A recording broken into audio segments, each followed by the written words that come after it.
Dimineața ne luăm micul dejun în domul de la cazare, cu muzică și voie bună. Soarele strălucește, muzica se aude, nu rămâne decât să motociclim. Planul pentru azi este să ne întoarcem pe drumul pe care am venit alaltăieri, Loma Nioma Mahe.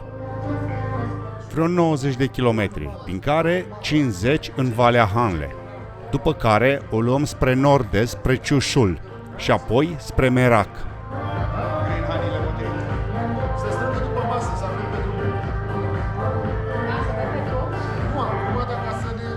Buletul își reia locul în mașină, că azi nu sunt pasuri importante și Cătălin își menajează mâna.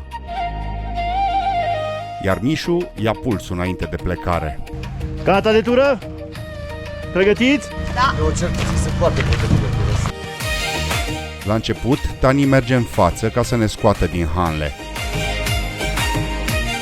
După care, intrând pe valea râului Hanle, pe care acum o parcurgem spre nord, motocicletele trec în față.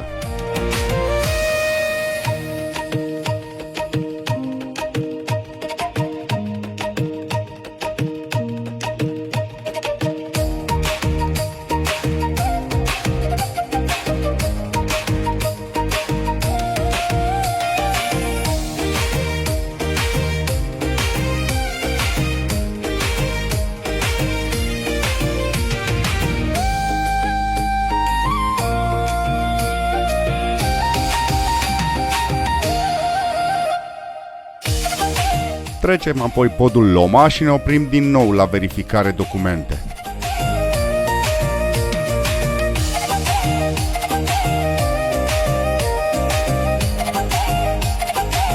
Ajunși din nou pe malul râului Indus, ne îndreptăm spre Mahe. De acolo vom intra în munți ca să urcăm iar peste 5000 de metri.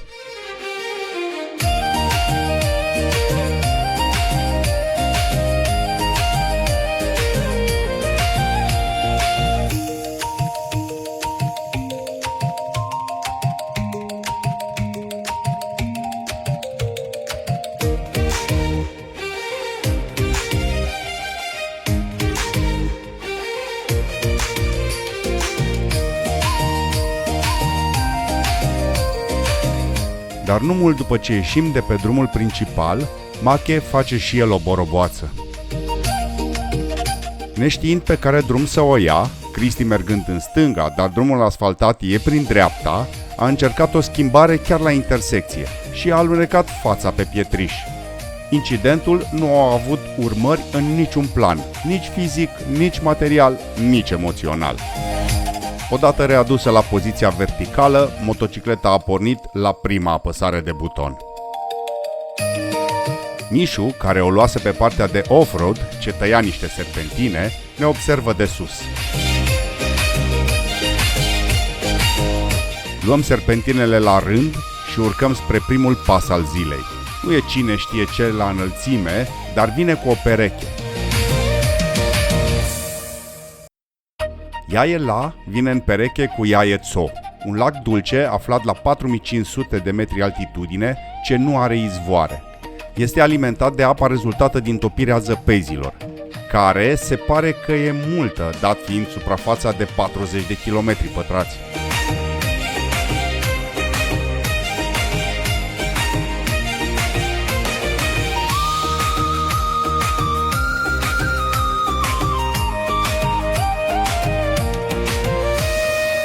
După ce eu urcam liniștit știind că sunt primul, descoper că ajung ultimul în pas. Toți au scurtat-o pe off-road. Ăștia au ajuns primi în Iaie-La. La 4800 de metri eram destul de puțin deasupra lacului, dar am șerpuit ceva. Nu facem prea mulți purici pe aici, că nu avem niciun semn să ne facem poză cu el. Și plecăm spre următorul pas. Nu înainte ca Mișu să ne arate pe unde au venit și pe unde ar trebui să meargă.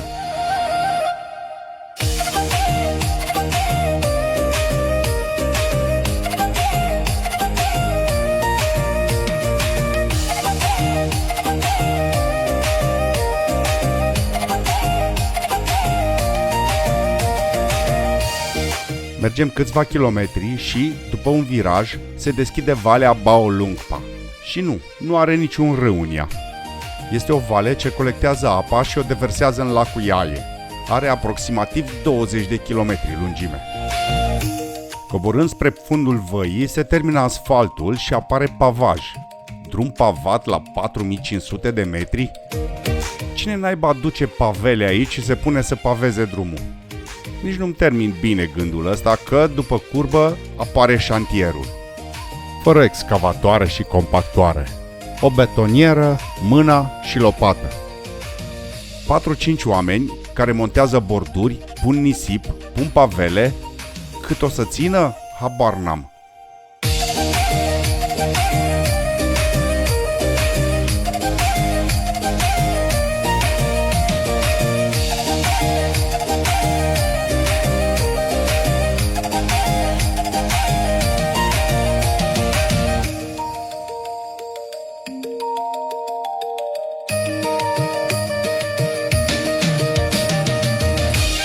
Părăsim valea aia și, aliniați frumos, ne îndreptăm iar spre un pas de peste 5000 de metri. Până când Mișu decide că ar mai scurta odată drumul, că arată prea bine drumul de piatră pe aici. Și, rămași doar 3 în coloană, ajungem sus unde el deja ne aștepta.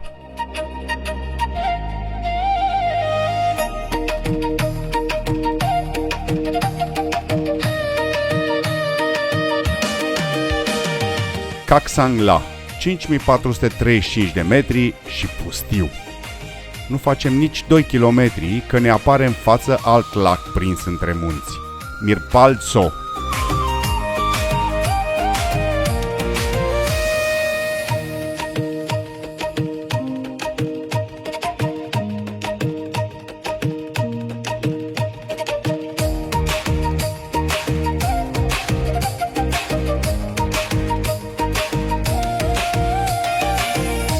Dar dacă am mers la urcare, de ce n-ar merge și la coborâre? Așa că Mișu și Cristi o iau iar pe scurtătură.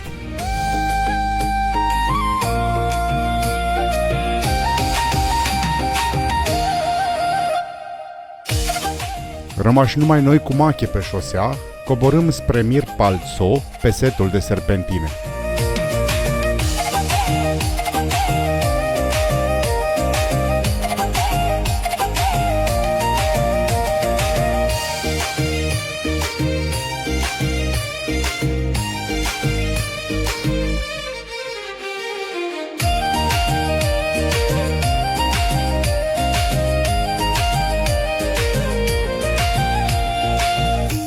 Ajuns la cea mai apropiată bucată de lac, Mișu se oprește să admire.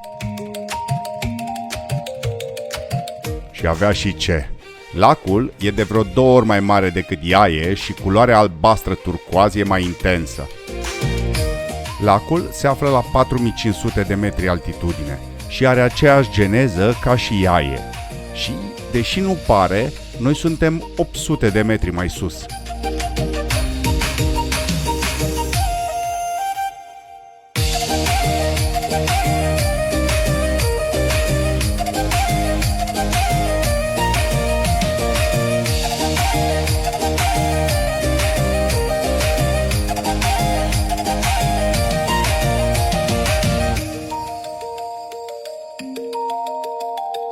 Acolo sus a fost Tatola, pe care l-am ratat, pentru că nu avea niciun semn și diferența de nivel față de șoseaua de pe marginea lacului era de câțiva 10 de metri.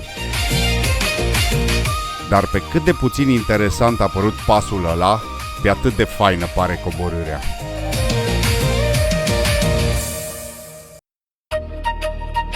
A urmat un set de serpentine care îl face pe Gata Lups să moară de rușine. Dacă acolo erau 21 de serpentine, aici au fost 34 de curbe în act de păr succesive. Diferența era că acolo era plin de mașini și camioane, iar aici nu era nimeni, n-am întâlnit nicio mașină. Ajungem spre baza văii cu nervii făcuți ca tăiței de la Maghi, doar ca să ne liniștim cu coborârea spre Ciușul. Ajunși acolo, facem o oprire la Calidar Cafe, care era într-o unitate militară, așa că nu ne-am permis să facem poze. Iar o porțiune pe care nu am filmat-o este drumul către memorialul bătăliei de la Rezangla. Bătălia, făcând parte din războiul indochinez, a fost dusă în 1962 la o altitudine de 4900 de metri, unde 120 de soldați indieni au ținut piept la 3000 de soldați chinezi, securizând pasul Rezang. Acesta este la 40 de kilometri mai spre sud și este în teritoriul liniei de control real, Line of Actual Control, care este o linie de demarcație teoretică ce separă India și China și în proximitatea căreia nu este permis accesul străinilor. Chiar și indienii au nevoie de permis special. Noi am mers până la monument și ne-am întors înapoi luând-o spre Merak. Trebuia să vedem una din minunile naturii.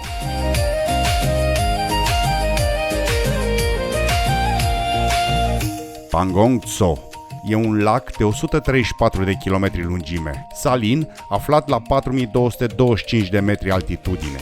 E un lac endoreic, adică nu se varsă nicăieri.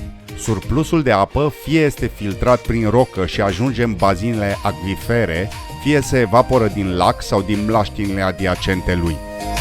Fiind separat doar de o vale puțin înaltă de râul Indus, maxim 400 de metri, se presupune că în preistorie acesta se vărsa în el.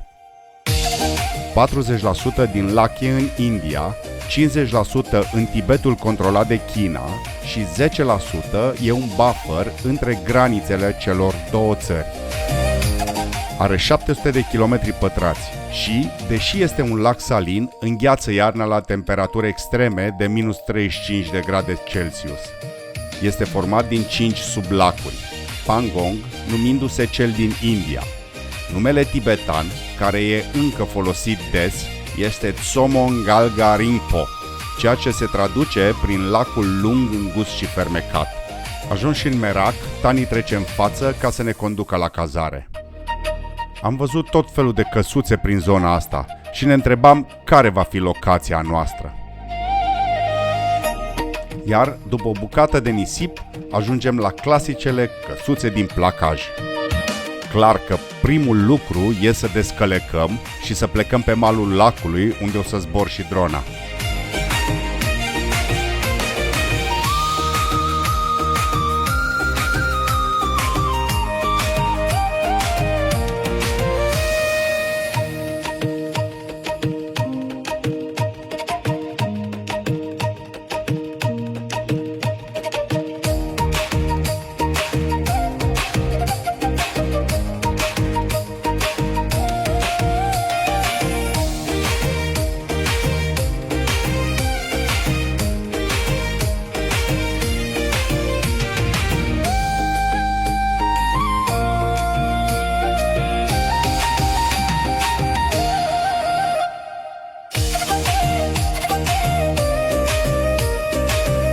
Al treilea pisc dinspre dreapta este Kanju Kangri, 6735 de metri, iar lanțul se numește Karakoram.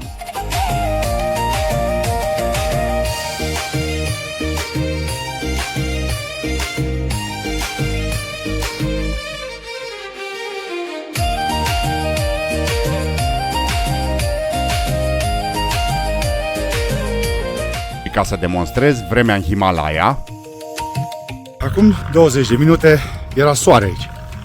Sau mă rog, pe malul lacului. Și acum ninge. în episodul următor mergem pe malul lacului, ajungem la ninsoare, avem cazare de lux și tragem niște concluzii.